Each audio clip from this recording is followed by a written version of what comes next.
Hello everyone. इस particular video में हम लोग प्रोफेशनल एथिक्स के कुछ अमेंडमेंट आए हैं उसके बारे में हम लोग डिस्कस कर रहे हैं। ऐसे तो नवंबर 17 के लिए सिर्फ एक अमेंडमेंट है या फिर एक सीए इंस्टीट्यूट का क्लैरिफिकेशन है, वो रेलेवेंट है, तो वो हम लोग कवर करेंगे। नवंबर 17 के लिए प्रोफेशनल एथिक्स में सिर्फ एक छोटी सी चीज़ का क्लैरिफिकेशन आया है, वो हम लोग यहाँ पे डिस्कस करने वाले हैं। इसके अलावा मई 17 में कुछ अमेंडमेंट्स थे, कुछ क्लैरिफिकेशंस थे। ये हम लोग हमारे वीडियोस में कवर कर चुके, वी हैव कवर्ड देम, लेकिन मुझे ऐसा लगा कि मैं और एक बार इसको शॉर्ट में रिकॉर्ड करके और क्लैरिटी ला सकता हूँ। तो जहाँ मुझे ऐसा लगा कि मई 17 कुछ अमेंडमेंट्स है, कुछ मेरे तरफ से कुछ अच्छी चीज़ें हैं आपको कि इसको याद ऐसे रखना चाहिए, इसको ऐसे समझना चाहिए, तो मैं वो भी चीज़ें इस वीडियो में इंक्लूड कर रहा हूँ कि भाई रिकॉर्ड कर ही रहा था तो नवंबर 17 की छोटी सी चीज़ है वो भी मैं रिकॉर्ड कर लूँ, और मई 17 में कुछ इंपॉर्टेंट चीज़ें हैं, कुछ क्लैरिफिकेशंस है, वो भी मैं रिकॉर्ड कर लूँ। ठीक है, चलिए। सबसे पहली चीज़, सीए इंस्टीट्यूट ने प्रोफेसर्स के लिए, सीए इंस्टीट्यूट ने professors, chart accountants in practice, CA in practice जो पढ़ा रहे हैं उनके लिए अनाउंसमेंट लाया है, करेक्ट। तो क्या अनाउंसमेंट लाया है वो हम लोग देखते हैं। देखिए, फर्स्ट शेड्यूल पार्ट 1 क्लॉज 11 है। क्लॉज 11 ऐसा बोलता है कि सीए इन प्रैक्टिस ने सिर्फ प्रैक्टिस वाला काम करना चाहिए, उसने और कोई दूसरा काम नहीं करना चाहिए, एक्सेप्ट अगर सीए इंस्टीट्यूट परमिशन दे तो दूसरे काम भी कर सकता है। तो सीए इंस्टीट्यूट ने क्लॉज 11 के अंदर रेगुलेशन 190A बनाया और उसके हिसाब से चार्ट अकाउंटेंट्स को जनरल परमिशन दी है, मतलब बिना प्रायर अप्रूवल के आप काम कर सकते हैं कुछ चीज़ों में, और स्पेसिफिक परमिशन दी है, मतलब जहां पे प्रायर अप्रूवल आपको लगता है। We all know that. तो वहां पे टीचिंग के बारे में क्या बोला है? सीए इन प्रैक्टिस पढ़ा सकता है, ही कैन टीच।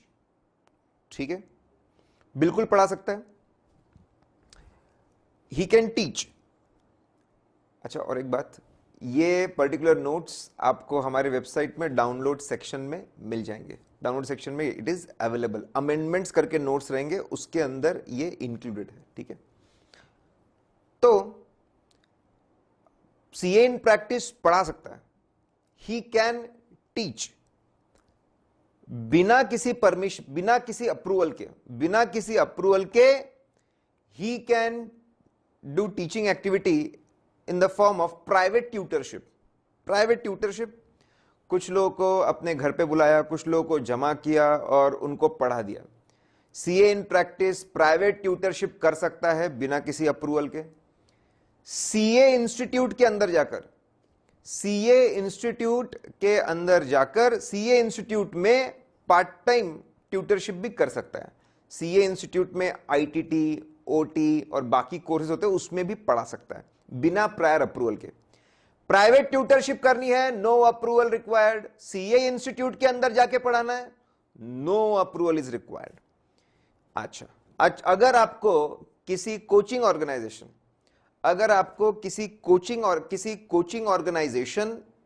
करेक्ट, या एजुकेशन इंस्टीट्यूशन में अगर आपको पढ़ाना है, एक कोचिंग ऑर्गेनाइजेशन या एजुकेशन इंस्टीट्यूशन के में अगर आपको पढ़ाना है, किसी उनके बैनर के अंदर पढ़ाना है, तो आपको प्रायर अप्रूवल लेना पड़ता है। All the chartered accountants in practice, C in practice जो है, उन सबको प्रायर अप्रूवल लेना पड़ेगा। ये पहले से बातें हैं, उसमें भी ऐसा लिखा है, इट इज स्पेसिफाइड कि अगर आप, ठीक है, टीचिंग कर रहे हो, प्राइवेट ट्यूटरशिप करो, इंस्टीट्यूट के साथ करो, अलग करो, जो भी टीचिंग करो, ठीक है, बिना अप्रूवल लिए जो टीचिंग हो सकती है, अप्रूवल के साथ जो टीचिंग हो सकती है, अगर आप 25 hours per week 25 hours per week की अगर आप इस 25 आवर्स पर वीक ये जो लिमिट है इसको अगर आप एक्सीड करते हो, इससे ज्यादा अगर आप पढ़ाते हो, तो ऐसा माना जाएगा कि पढ़ाना आपका मेन काम है और आपको पार्ट टाइम सीओपी में कन्वर्ट कर दिया जाएगा। आपकी जो सीओपी है उसको हम पार्ट टाइम सीओपी मानेंगे। पार्ट टाइम सीओपी में सीए पार्टनर रह सकता है, he can be partner in a partnership firm, he can do consultancy work, but he cannot do attest function. Attest function नहीं कर सकता। He cannot sign documents required by the law, or he cannot sign any document which gives assurance to public at large. Assurance होता है वो नहीं कर सकता, attest function वो नहीं कर सकता। ठीक है, अब then we have first schedule। Notes में कहीं कहीं पे टाइपो मिस्टेक है तो वो आप इग्नोर करेंगे। First schedule part 1 clause 6, first schedule part 1 clause 6। ठीक है, इसमें ऐसा लिखा हुआ है कि सीए इन प्रैक्टिस ने डायरेक्टली इनडायरेक्टली क्लाइंट्स को सॉलिसिट नहीं करना चाहिए थ्रू एडवर्टीजमेंट। ठीक है, तो इंस्टीट्यूट ने पहले याद दिलाया कि देखो क्लॉज 11 में टीचिंग के बारे में क्या लिखा है, फिर याद दिलाया कि क्लॉज 6 में देखो एडवर्टीजमेंट के बारे में क्या लिखा है। और अब सबसे इंपॉर्टेंट बात, जो चार्ट अकाउंटेंट जो सीए इन प्रैक्टिस पढ़ा रहे हैं, ठीक है, उनका नाम, उनका फोटोग्राफ, उनका एसोसिएशन, जो लोग पढ़ा रहे हैं, ठीक है, उनका नाम, उनका फोटोग्राफ, उनका एसोसिएशन नहीं आना चाहिए कोचिंग क्लासेस के होर्डिंग्स में, कोचिंग क्लासेस के होर्डिंग्स में, कोचिंग क्लासेस के पोस्टर्स में, कोचिंग क्लासेस के बैनर्स में, कहीं पर भी। ठीक है, उनका नाम, उनका एसोसिएशन, उनका फोटोग्राफ नहीं आना चाहिए। ठीक है, तो ना होर्डिंग में, ना पोस्टर में, ना बैनर्स में, कहीं पर भी नाम नहीं आना चाहिए, फोटोग्राफ नहीं आना चाहिए, ऐसा बोला गया है। ठीक है, इतना ही नहीं, अपने कोचिंग क्लासेस के सामने वो जो बोर्ड लगाएंगे उसमें सिर्फ कोचिंग क्लासेस का नाम और सब्जेक्ट का नाम रहना चाहिए, ओनली सब्जेक्ट नेम, मतलब वहां पर भी नाम और फोटोग्राफ नहीं आना चाहिए, ऐसा सीए इंस्टीट्यूट ने बोला है। तो सीए इंस्टीट्यूट ये चाहता है जो प्रोफेसर्स है अपने कोचिंग क्लास का वो एडवर्टीजमेंट दे सकते हैं, कोचिंग क्लास का नाम कर सकते हैं, लेकिन कहीं पर भी चार्ट अकाउंटेंट्स का नाम या उनका फोटोग्राफ नहीं आना चाहिए, उनका एसोसिएशन नहीं होना चाहिए। बोले इससे उनको प्रैक्टिस में मदद, प्रैक्टिस की पब्लिसिटी होती है। ठीक है, अब ये पर्टिकुलर अनाउंसमेंट है। ठीक है, अब क्योंकि ये प्रोफेसर से डील करता है तो मैं इस पे बोलना चाहूंगा कि सीए इंस्टीट्यूट आज के डेट में काफ़ी सारे सेमिनार्स कंडक्ट करता है, काफ़ी सारे एक्टिविटीज़ करता है, ताकि चार्ट अकाउंटेंसी का अवेयरनेस पूरे इंडिया में, इंडिया के बाहर रहे, हर जगह पे अवेयरनेस रहे, क्या कोर्स है, कैसा होता है कोर्स, और एजुकेशन को लेवल को इम्प्रूव करने के लिए लगा हुआ है। वी आर ऑल्सो मेंबर्स, हम चार्ट अकाउंटेंट्स हैं, सीए इंस्टीट्यूट के मेंबर्स हैं, और दिन रात एजुकेशनल एक्टिविटी में इन्वॉल्व रहते हैं, उसमें रिसर्च करते रहते हैं कि कैसे ज़्यादा से ज़्यादा नॉलेज और इंटरेस्टिंग तरीके से और मज़ेदार तरीके से बच्चों को बताया जाए, उनको रिटेन किया जाए, और कैसे ज़्यादा से ज़्यादा इम्प्रूव हो सके। ठीक है, इस दौरान so automatically we are also promoting the CA education, हम लोग भी सीए एजुकेशन प्रमोट कर रहे हैं, एंड इतने सारे प्रोफेसर्स हैं तो वो मिलकर जब ये काम करते हैं तो अक्रॉस इंडिया सीए का अवेयरनेस, सीए एजुकेशन का अवेयरनेस और बढ़ता है। तो सीए इंस्टीट्यूट भी एजुकेशनल अवेयरनेस चाहता है, हम भी एजुकेशनल अवेयरनेस चाहते हैं, तो वही अच्छा काम ही कर रहे हैं। ठीक है, फिर भी सीए इंस्टीट्यूट हमसे नाराज, सीए इंस्टीट्यूट नहीं बोलूंगा, कुछ काउंसिल मेंबर्स शायद नाराज है, कुछ काउंसिल मेंबर्स, ठीक है, नाराज है इस बात से लेकर। नाराजगी की वजह, ठीक है, एक हो सकती है, कभी कभी थोड़ा सा हो सकता है प्रॉब्लम, करेक्ट। जो प्रोफेसर्स होते हैं वो सीए इलेक्शंस काफ़ी आसानी से अचीव कर पाते हैं, जीत जाते हैं, बिकॉज चार्ट अकाउंटेंट्स और स्टूडेंट्स में उनका अवेयरनेस रहता है, करेक्ट। तो शायद कोई काउंसिल मेंबर ये नहीं चाहता कि बोले ये अच्छी बात नहीं है, इतने आसानी से इलेक्शंस जीत जाते हैं और हम इतनी मेहनत करना पड़ता है, करेक्ट, हो सकता है उस वजह से ये आया हो, ठीक है, ये मेरी पर्सनल, हो सकता है उस वजह से लाया गया हो। एनीवेज, इसको प्रैक्टिकली इंप्लीमेंट करना बहुत बहुत ज़्यादा मुश्किल है, एंड लेट्स सी, करेक्ट। हम जानते हैं प्रोफेशनलिस्ट की कुछ चीज़ें एज इट इज़ इंप्लीमेंट नहीं कर पाते चार्ट अकाउंटेंट्स, हो सकता है ये भी उनमें से एक बन जाए। नाउ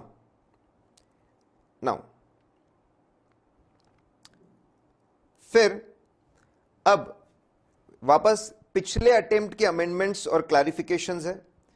मुझे ऐसा लगा कि कुछ चीज़ों में, ठीक है, पिछले अटेम्प्ट के कुछ अमेंडमेंट्स और क्लैरिफिकेशंस है। मुझे ऐसा लगा कि मैंने कुछ चीज़ों को, जो कुछ अच्छी चीज़ें मैंने बच्चों को बतानी चाहिए, तो उनको और आसानी होगी और मदद होगा उनको, तो वो मैं रिकॉर्ड कर रहा हूँ, ठीक है।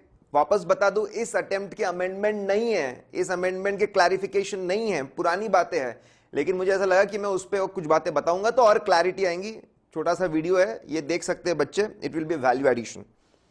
सबसे पहले काफी बच्चों को ये डाउट रहता है, मैं आपको बता दूं, हमारा फर्स्ट शेड्यूल पार्ट 1 क्लॉज 4 है पार्टनरशिप को लेकर। उसमें ऐसा लिखा है कि चार्ट अकाउंटेंट इन प्रैक्टिस जो है, सीए इन प्रैक्टिस जो है, ठीक है, वो लोग पार्टनरशिप बहुत ही कुछ चुनिंदा लोगों के साथ में पार्टनरशिप कर सकते हैं, ऐसा लिखा हुआ है। अब उसके अंदर एक बात आती है, ठीक है, और resident of India, but for his residence abroad he is allowed to have membership under section 4 clause 5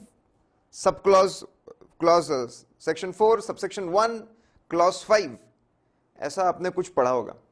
generally बच्चों को ये बात समझ में नहीं आती बिल्कुल कि है क्या, तो वो मैं आपको क्लैरिफाई कर दे रहा हूं। ये बहुत पुरानी चीज है, ये अमेंडमेंट भी नहीं है, बहुत पुरानी है, मतलब 1949 की चीज है। मैं क्लैरिफाई कर दे रहा हूं कि ये क्या फंडा है। What is this? Section 4 subsection 1 clause 5 बताता है कि who can become member of the institute, ठीक है।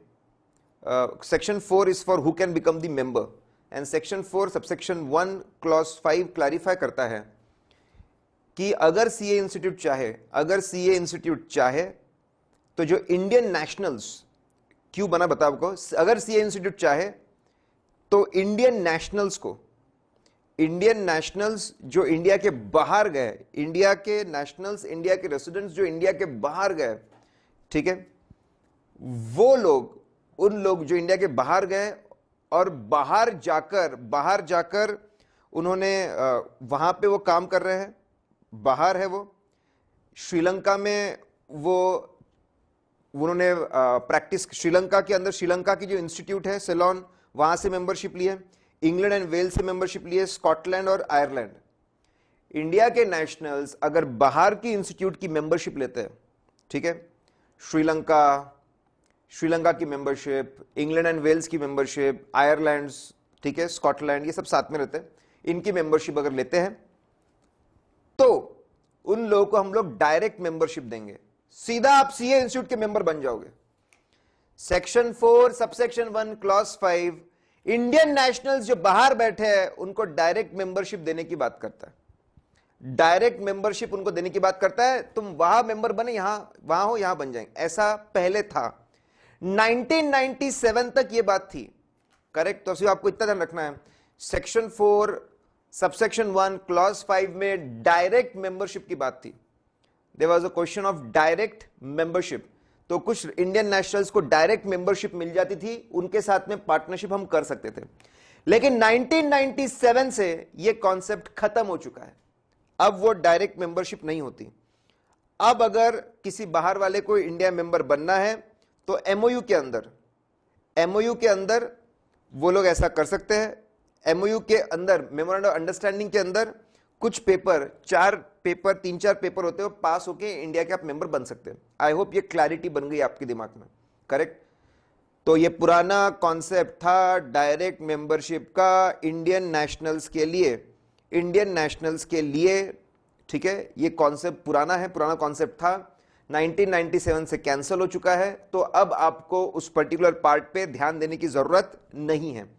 इस नोट्स में थोड़ी बहुत चीजें, हल्की फुल्की चीजें मैंने चेंज की है। वेबसाइट पे जो नोट्स है उससे चिंता ना करें, ये वीडियो देखेंगे तो आप समझ जाएंगे वो चीजें। फिर एक कंट्रोवर्सी थी, दोनों के अपने अपने पक्ष थे, दोनों सही थे, कि जो चार्ट अकाउंट्स इंडिया के बाहर है, जो चार्ट अकाउंटेंट्स इंडिया के बाहर है, क्या उनको सीए एक्ट लगेगा। कुछ लोग बोलते थे नहीं लगेगा क्योंकि इंडिया का एक्ट इंडिया में रहता है, बाहर नहीं लगता। कुछ लोग बोलते थे लगेगा, प्रैक्टिस में उन्होंने लगेगा का जोर लिया था।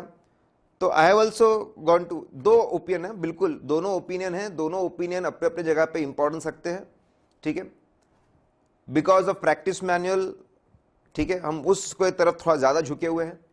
तो प्रैक्टिस मैनुअल के हिसाब से जो लोग, जो चार्ट अकाउंटेंट्स इंडिया के बाहर प्रैक्टिस कर रहे हैं, उनको भी इंडिया का एक्ट कोड ऑफ एथिक्स लगेगा, ठीक है। अब तो फिर अगर इंडिया के बाहर वो पार्टनरशिप करते हैं, ठीक है, तो जो चार्ट अकाउंटेंट्स इंडिया या इंडिया के बाहर पार्टनरशिप करते हैं, वो सिर्फ जो लिस्ट दिए उनके साथ कर सकते हैं, फॉरेन प्रोफेशनल्स के साथ नहीं कर सकते। चार्ट अकाउंटेंट्स इंडिया में हो तो आपको सी एक्ट तो पक्का लगता है, इंडिया के बाहर हो तो ओपिनियन बदलते हैं, लेकिन ये ओपिनियन ज्यादा हम फेवर कर रहे हैं, इंडिया के बाहर भी लगता है।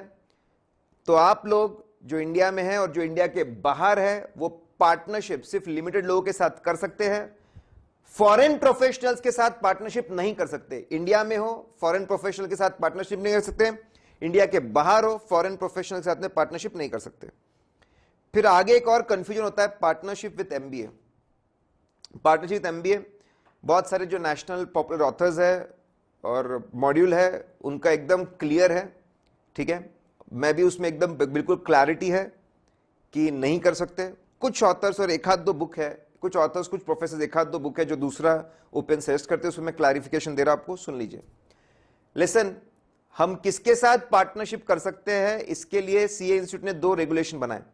रेगुलेशन 53A, रेगुलेशन 53A बनाया, उसमें दो लिस्ट्स है, देयर आर 2 लिस्ट्स, उसके अंदर 2 लिस्ट्स दी हुई है, ठीक है, 2 लिस्ट है।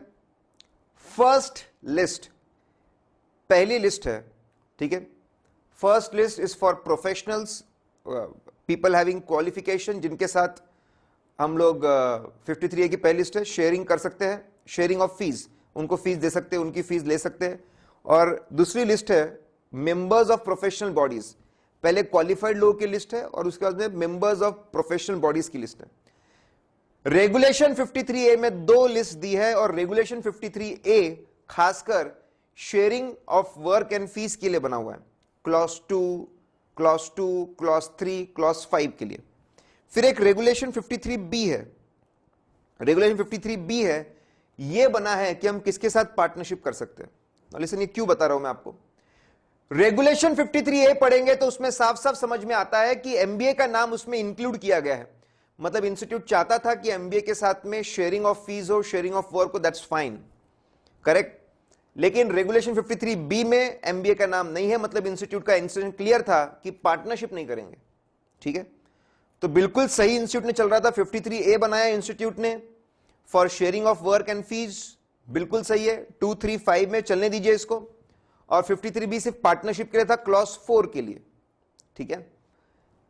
तो इस हिसाब से एकदम क्लैरिटी है कि पार्टनरशिप हम एमबीए के साथ नहीं कर, एमबीए के साथ में फी शेयरिंग, वर्क शेयरिंग चलेगा, पार्टनरशिप नहीं कर सकते। लेकिन एक ड्राफ्टिंग एरर है, लॉ के अंदर एक ड्राफ्टिंग एरर है, ठीक है। गलती से उन्होंने रेगुलेशन 53A के नीचे उनको लिखना था that this regulation is for clause 2, clause 3, clause 5, ठीक है, वर्क रेफरिंग वर्क के लिए, लेकिन उन्हें गलती से 2, 3, 4, 5, गलती से 4 भी लिख दिया। तो कुछ ऑथर्स ऐसा बोलते हैं कि 53A के जो लोग हैं उसके साथ भी पार्टनरशिप कर सकते हैं, एमबीए के साथ भी कर सकते हैं। मैं इस बात से सहमत नहीं हूं, मॉड्यूल भी सहमत नहीं है, बहुत सारे ऑथर्स भी सहमत नहीं है। तो एमबीए के साथ पार्टनरशिप नहीं हो सकती, वो ड्राफ्टिंग एरर है, साम स्ट्रेट अवे दिखने वाला ड्राफ्टिंग एरर है, करेक्ट। अगर एमबीए के साथ पार्टनरशिप करवानी होती तो ऐसी 2 लिस्ट बनाते ही नहीं, ऐसी 2 लिस्ट, ऐसे 2 रेगुलेशंस को बनाते ही नहीं, ठीक है। आई होप इसमें क्लैरिटी है, नोट्स पढ़ के आपको और क्लैरिटी मिल सकती है इसमें। आगे ये पर्टिकुलर हेडिंग गलत हो गया था नोट्स में, उसको ध्यान रखना। फर्स्ट शेड्यूल पार्ट 1 क्लॉज 7 है, ठीक है। कैडिक करके आप ऐसे ही याद रख सकते हैं, कैडिक बराबर clause 7। Caddick knowledge partner clarification है, ध्यान देंगे। के इज फॉर नॉलेज पार्टनर। सुन लीजिए, क्लाइंट अपने एडवर्टीजमेंट में थैंक यू एडवर्टीजमेंट पे, ठीक है, फर्म को नॉलेज पार्टनर या thank you advertisement as knowledge partner या फिर थैंक यू सीए फर्म, ऐसा नहीं हो सकता। क्लाइंट जब अपना एडवर्टीजमेंट देता है तो उसमें नॉलेज पार्टनर और थैंक यू सीए फर्म का नाम नहीं आ सकता, लेकिन इंडिविजुअल चार्ट अकाउंटेंट जो है, इंडिविजुअल चार्ट अकाउंट का नाम आ सकता है। वेरी इंपॉर्टेंट, पहले क्लैरिफिकेशन है। थैंक यू एडवर्टीजमेंट में, बाकी एडवर्टीजमेंट में सीए फर्म का नाम नहीं आ सकता एज अ नॉलेज पार्टनर, लेकिन जो इंडिविजुअल चार्ट अकाउंटेंट है उसका नाम आ सकता है, ठीक है। फिर इसके बाद सेकेंड थिंग, कैडिक, K for knowledge, A for associations. जो सीए फर्म्स है, सीए फर्म्स ऐसा नहीं लिख सकते वी आर एसोसिएट्स ऑफ पीडब्ल्यूसी, we are associates of KPMG, we are correspondents of EY, we are correspondents of Haribhakti and company, we are correspondents of Singhi and company, ऐसा हम नहीं लिख सकते। सीए फर्म्स खुद का नाम बड़ा नहीं कर सकते बड़े फर्म का नाम साथ में लिखकर, correct, so that is not allowed. हाँ, आप नेटवर्क बना सकते हो, आप एक इंस्टीट्यूट के साथ में नेटवर्क रजिस्टर करवा सकते हो, एंड एसोसिएट्स ऑफ सोएट्स नेटवर्क ये लिख सकते हो, ठीक है। आप बड़े बड़े सीए फर्म्स के एसोसिएट्स हो, कॉरेस्पॉन्डेंट्स हो, ऐसा नहीं हो सकते, प्रोफेशनल मिसकंडक्ट होगा क्लॉज 7 में। खुद को नॉलेज, सीए फर्म ने खुद को नॉलेज पार्टनर बताया, misconduct under clause 7, correct. Associate बताया बड़े बड़े फर्म का, अगेन मिसकंडक्ट अंडर क्लॉज 7। खुद को district governor of Rotary visiting cards में, डिस्ट्रिक्ट गवर्नर का खुद को आपने डेजिग्नेशन दे दिया, गलत। You are only CA in practice, chartered accountant हो आप, तो वो भी गलत। आईएसओ सर्टिफिकेशन, वेबसाइट पे विजिटिंग कार्ड पे, लेटर हेड में, we are ISO certified firm. साहब सीए फर्म है, उसका अपना लेवल है, कोई आईएसओ सर्टिफिकेशन नहीं चाहिए, आप ऐसा नहीं कर सकते। Again professional misconduct under clause 7। K for knowledge, A for associate, D for district governor, I for IS certification, and CCM RCM members जो है, जो अपना कार्ड प्रिंट करते हैं उसमें वापस सीए फर्म का नाम नहीं आना चाहिए, अपने घर का एड्रेस चल सकता है, ठीक है, घर के डिटेल्स चलेंगे, फर्म का नाम नहीं आना चाहिए। ओके, अब यहां पे जो क्लॉज 6 और 7 दोनों है, इसलिए विजिटिंग कार्ड्स को लेकर बच्चों के मन में काफी, क्लॉज 6 और 7 दोनों का इन्वॉल्वमेंट है। विजिटिंग कार्ड्स को लेकर बच्चों में कंफ्यूजन था, तो मैंने एक लिस्ट बनाया आपकी, क्या अलाउड है क्या नहीं है। विजिटिंग कार्ड को आप इमेजिन करिए, विजिटिंग कार्ड पे नाम, लेफ्ट साइड में नाम आता है, इमेजिन करिए लेफ्ट साइड में नाम आता है, नाम बिल्कुल अलाउड है। उसके नीचे डेजिग्नेशन, चार्ट अकाउंट लिखते हैं, लेटर्स इंडिकेटिंग क्वालिफिकेशन बिल्कुल अलाउड है, करेक्ट। फिर आप और नीचे फर्म के नाम, उसी के नीचे आप नीचे और फर्म के नाम, कितने भी फर्म के नाम लिखिए चलता है, 3 फर्म में पार्टनर बिल्कुल लिखिए, सब क्लॉज 7 के अंदर अलाउड है। राइट साइड में आपका सीए, आपका नाम है, आपके क्वालिफिकेशंस है, सीए फर्म्स के नाम बिल्कुल सही है। राइट साइड में सीए का लोगो है, एब्सोल्युटली फाइन। फिर email address, website address, absolutely fine. Website address में देखो, विजिटिंग कार्ड्स के मैक्सिमम चीजें क्लॉज 7 कवर करता है, विजिटिंग कार्ड के मैक्सिमम चीजें क्लॉज 7 कवर करता है, मैक्सिमम चीजें क्लॉज 7 इज गवर्निंग। लेकिन एक आध दो चीजें हैं जो क्लॉज 6 कवर करता है। वेबसाइट को लेकर, वेबसाइट पे, ठीक है, वेबसाइट का नाम बिल्कुल लिखिए विजिटिंग कार्ड पे, लेकिन प्लीज विजिट, प्लीज क्लिक, ऐसा आप नहीं कर सकते, सॉलिसिटेशन होगा क्लॉज 6 के अंदर, ठीक है। आपके पूरा कार्ड बन गया, राइट साइड में नीचे आपका सपोज क्विक रिस्पॉन्स कोड है, बिल्कुल चल सकता है, जो ब्लैकबेरी है, ब्लैकबेरी आजकल जो स्क्वायर आता है, क्विक रिस्पॉन्स कोड, उससे क्या होगा, जो आपका बंदा स्कैन करेगा आपका विजिटिंग कार्ड, ऑटोमेटिकली आपके डिटेल्स उनके मोबाइल फोन में सेव हो जाएंगे। तो दैट्स एब्सोल्युटली फाइन, बिल्कुल सही है, कोई प्रॉब्लम नहीं है।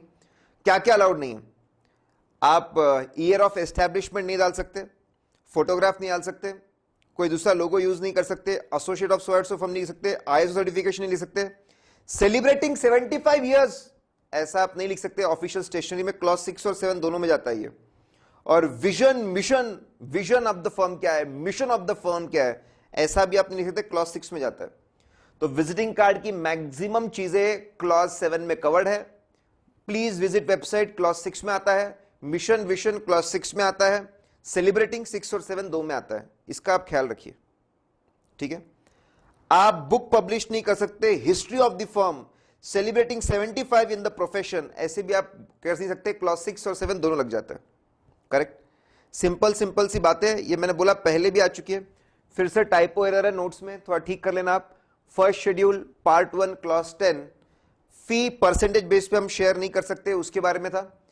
ये अमेंडमेंट बहुत पहले का था, लेकिन सीए इंस्टीट्यूट ने लास्ट आरटीपी में इसको कवर किया, कोई बात नहीं।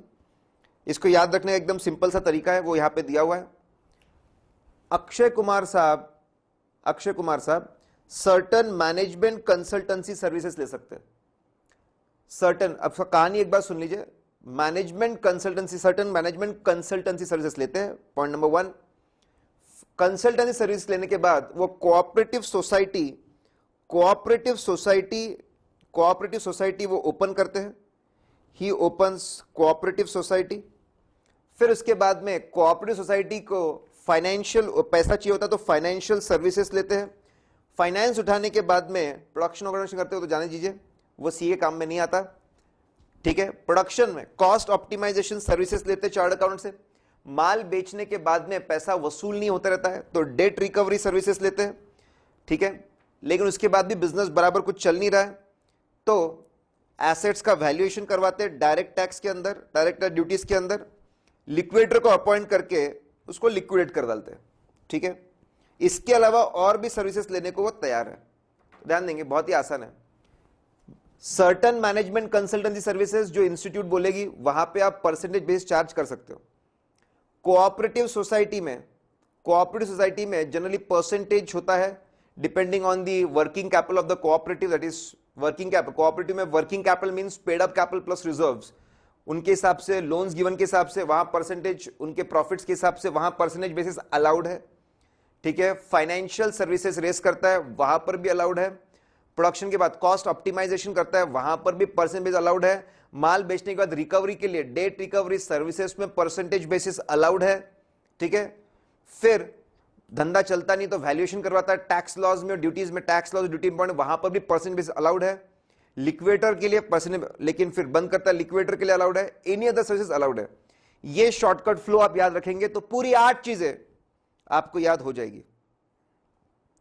क्या बैंकिंग सेक्टर में हम परसेंटेज बेस पे चार्ज कर सकते हैं? यस, पहले मॉड्यूल में नहीं बोला था, लेकिन इसके बाद उन्होंने हां कर दिया है, बी केयरफुल।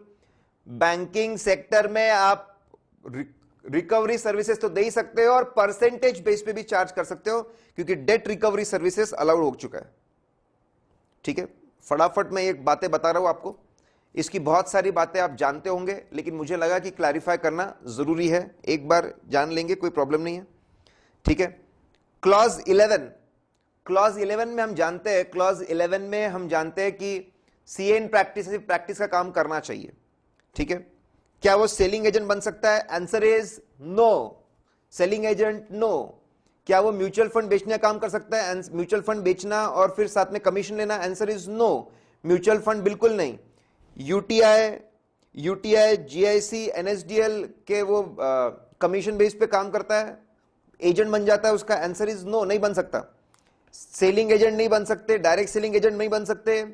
आप म्यूचुअल फंड्स आप फाइनेंशियल एडवाइजरी का काम कर कमीशन कमा रहे हो म्यूचुअल फंड से, फाइनेंशियल इंस्टीट्यूशन से, नहीं कर सकते आप ये, ठीक है। यूटीआई, जीआईसी के वापस एजेंट बन जा रहे हो, कमीशन कमा रहे हो, नहीं कर सकते आप ये।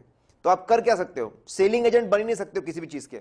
आप क्रेडिट कार्ड वेरीफायर बन सकते हो, you can become credit card verifier, ठीक है। वो आप बन सकते हो। और उसके बाद में क्रेडिट कार्ड वेरीफायर बन सकते हो आप। और tin FC, tax identification number अगर है उसके फैसिलिटेटर्स, टिन नंबर के फैसिलिटेटर्स भी आप बन सकते हो। कस्टम के एजेंट, कस्टम के ब्रोकर भी नहीं बन सकते, करेक्ट। तो no selling agents, no mutual funds, no financial advisory, no UTI, no GIC, no to custom, custom के brokers, yes to credit card verification. Credit card verification का काम करिए, कोई प्रॉब्लम नहीं है, no problem at all. TIN FC बनिए, that's absolutely fine, ठीक है। आप ट्रस्ट के ट्रस्टी बन सकते हो, ट्रस्ट के ट्रस्टी बन सकते हो, that's absolutely fine. Sorry, trustee तो बन नहीं सकते थे। ट्रस्ट जब बंद होती है तो उसका सेटलर होता है, जैसे कंपनी बंद होती है तो उसका लिक्विडेटर होता है, ट्रस्ट बंद होती है उसका सेटलर होता है, सेटलर भी बन सकते, कोई प्रॉब्लम नहीं। आप डायरेक्टर बन सकते हैं, यू कैन बिकम, बिना किसी परमिशन के नॉन एग्जीक्यूटिव डायरेक्टर बनिए, absolutely fine. Non executive director आप बन सकते हैं, ठीक है। अब ऐसा कंपनीज एक्ट में रिक्वायरमेंट है कि एक डायरेक्टर ऐसा होना चाहिए दैट ही शुड, एक डायरेक्टर कम से कम ऐसा होना चाहिए जिसने 182 डेज वो इंडिया में रहे। तो वो 182 डेज वाला डायरेक्टर वो आप है, एब्सोल्युटली फाइन, वो भी चलेगा, ठीक है। कंपनी में एक रेसिडेंट डायरेक्टर चाहिए जो कम से कम 182 डेज इंडिया में रहता है, क्या वो डायरेक्टर बन सकते हैं? बिल्कुल बन सकते हैं, हम डायरेक्टर बन सकते हैं। We should be non executive director, part time director में होने चाहिए, बिल्कुल बन सकते हैं, भले हम रेसिडेंट डायरेक्टर हो, वो एब्सोल्युटली फाइन, ठीक है। एक क्लैरिफिकेशन उन्होंने इशू किया है, पहले भी था, ये पिछले बार के आरटी में भी था। देखिए, अगर कंपनीज एक्ट पढ़ेंगे तो उसमें बोला है उस कंपनी का डायरेक्टर उसी कंपनी का ऑडिटर नहीं बन सकता, डिस्क्वालिफाइड है। ऑफिसर और employee of the company disqualified है, मतलब उस कंपनी का डायरेक्टर उस कंपनी का ऑडिटर नहीं बन सकता। जिस कंपनी में तुम डायरेक्टर हो उसी कंपनी में तुम ऑडिटर नहीं बन सकते। लेकिन क्या छोड़ दिया? होल्डिंग कंपनी का डायरेक्टर ऑडिटर बन सकता है, यस। सब्सिडरी का बन सकता है, यस। एसोसिएट का डायरेक्टर ऑडिटर बन सकता है, यस। ये लूपहोल है हमारे कंपनीज एक्ट में, एक लूपहोल को बंद किया है प्रोफेशनल एथिक्स में। एथिकल स्टैंडर्ड बोर्ड ने अनाउंसमेंट करके कि होल्डिंग कंपनी का डायरेक्टर कंपनी के अंदर सब्सिडरी कंपनी में ऑडिटर, ठीक है, ऑडिटर नहीं बन सकता, यह क्लैरिफाई किया हुआ है, ठीक है। डायरेक्टर ऑफ होल्डिंग कंपनी और auditor of the subsidiary company दोनों सेम नहीं होने चाहिए। तो ये लूपहोल था कंपनीज एक्ट में, उसको थोड़ा बंद किया है, एक सिर्फ कि यहां होल्डिंग कंपनी का डायरेक्टर यहां पे ऑडिटर नहीं बनना चाहिए, ये बंद किया है, ठीक है। क्लॉज 11 में और क्लैरिफिकेशंस, ये बहुत इंटरेस्टिंग क्लैरिफिकेशंस है, ठीक है, बहुत ही इंटरेस्टिंग क्लैरिफिकेशन, सारे के सारे इंपॉर्टेंट है। कुछ क्लैरिफिकेशंस है, क्या क्लैरिफिकेशंस है मैं आपको बता दूं, ठीक है, ध्यान से सुनना आप लोग।